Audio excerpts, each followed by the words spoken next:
Abdullah bin Abbas radhiyallahu anhuma bercerita, sebagaimana disebutkan dalam hadis riwayat Imam Hakim, kana baina Adam wa Nuhin 10 qurunin kulluhum 'ala al-Islam.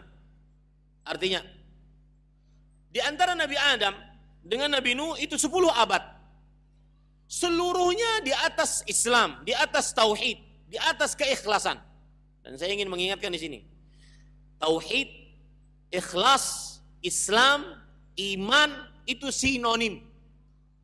Satu makna, sama maknanya. Di antara Nabi Adam dengan Nabi Nuh 10 abad. Seluruhnya di atas Islam.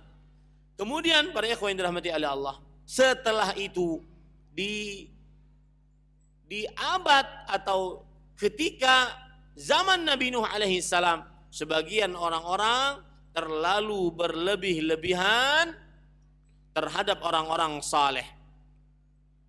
Nabi Nuh alaihi salam mengajak kepada tauhid, mengajari manusia untuk bertauhid, beribadah hanya kepada Allah, meninggalkan sesembahan selain Allah Subhanahu wa taala. Kemudian mereka, kaum Nabi Nuh, terlalu berlebihan menghormati 5 orang yang dianggap saleh. Disebutkan oleh Allah Subhanahu wa taala dalam surat Nuh ayat 23. Wa qalu la tadharunna waddan wala suwa'an wala yaghutsa wa ya'uqa wa nasra. Mereka mengatakan, jangan kalian tinggalkan alihatakum, sembahan-sembahan kalian, dan jangan kalian tinggalkan waddan, wad, suwa, yaghuth, ya'uq, nasr. 5 orang saleh. Jangan tinggalkan Allah, sembahan kalian, dan jangan juga tinggalkan orang-orang saleh ini. Disebutkan, ahibati hafizakumullah, di dalam riwayat Imam Bukhari, Abdullah bin Abbas radhiyallahu anhu berkata, hadhihi asma'u rijalin salihin min qaumi Nuh. 5 orang ini, Wad, Suwa, Ya'uq, Yaghus, Nasr, adalah nama orang-orang saleh di kaum Nabi Nuh. Falamma halaku awha syaitanu ila qaumihim aninsibu ila majalisihim allati kanu yajlisuna fiha ansaba. Ketika 5 orang ini sudah meninggal, maka syaitan membisikkan kepada orang-orang yang hidup pada saat itu agar mereka membuat patung yang semisal dengan 5 orang ini dan diletakkan di mana mereka biasa duduk dan berbicara, mengajari manusia, menasihati manusia. Dibuatlah patung tersebut dan dinamai patung-patung tersebut dengan nama-nama mereka. Wad, Suwa, Ya'uq, Yaghus, Nasr. Pada saat itu belum diibadahi. Walam tu'bad hatta idza halaka ulaik wa nusyal ilmu ubidat. Sampai ketika pembuat patung, kaum yang membuat patung yang asalnya hanya sekedar untuk memuliakan orang-orang yang terhormat ini, yang ahli ibadah ini, mereka generasi ini mati, diganti generasi yang terbaru, kemudian hilang ilmu agama. Lihat ini bahayanya hilang ilmu agama. Maka akhirnya patung-patung orang-orang saleh tadi dijadikan sebagai berhala. Inilah penyebab pertama paling utama terjadinya kesyirikan pertama kali di atas muka bumi semenjak Adam sampai Nabi Nuh alaihi wassalam. Al-ghulu fis salihin, terlalu berlebih-lebihan di dalam memuliakan, mengagungkan orang-orang saleh. Bayangkan para ikhwah, Nabi kita Muhammad salawatu rabbi wa salamu wa barakatuh alaih, beliau memiliki 2 gelar saja, Abdullah wa Rasulullah. Dengan begitu kita menggelari Rasulullah sallallahu alaihi wasallam dan tidak akan terlalu berlebih-lebihan, juga tidak akan merendahkan. Maka apabila Nabi kita Muhammad sallallahu alaihi wasallam manusia paling termulia di sisi Allah, seperti itu kedudukannya, apalagi orang-orang yang di bawahnya. Apalagi wali-wali Allah yang di bawahnya. Orang-orang saleh di bawahnya, ataupun orang-orang yang masih dianggap wali. Belum pasti.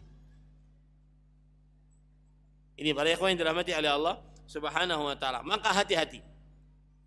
Jangan sampai terlalu berlebih-lebihan kepada orang-orang yang saleh dalam memuliakan mereka, menghormati mereka, baik ketika mereka masih hidup ataupun sudah meninggal.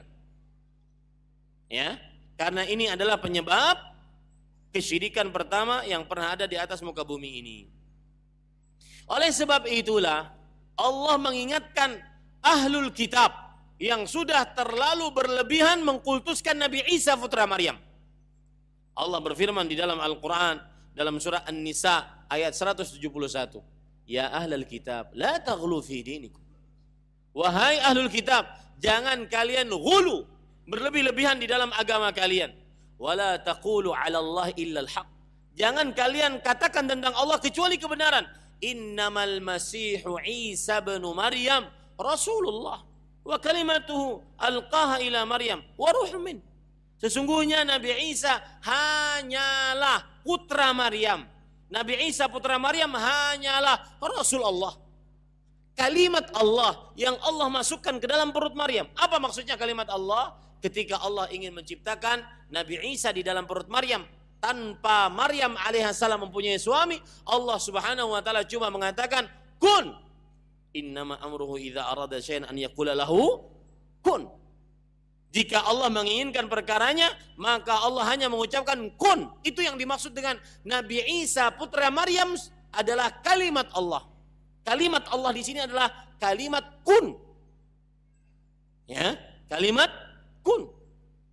Itulah yang disebut, maka Nabi Isa putra Maryam adalah kalimatullah wa ruhun min, dan ruhnya Allah Subhanahu wa taala. Apa maksudnya? Ruh yang Allah ciptakan kemudian Allah masukkan ke dalam janinnya Maryam sehingga menjadi seorang janin, kemudian dilahirkan sebagai seorang bayi. Beliaulah Isa putra Maryam alaihi wassalam. Ya. Ini ayat Allah bertujukan kepada ahlul kitab agar mereka tidak ghulu terhadap Nabi Isa bin Maryam. Dan secara tidak langsung juga ayat ini ditujukan kepada kita umat Nabi Muhammad sallallahu alaihi wasallam. Jangan sampai kita berbuat ghulu kepada nabi-nabi, dan juga termasuk di dalamnya Nabi Muhammad sallallahu alaihi wa ala alihi wasallam. Baik.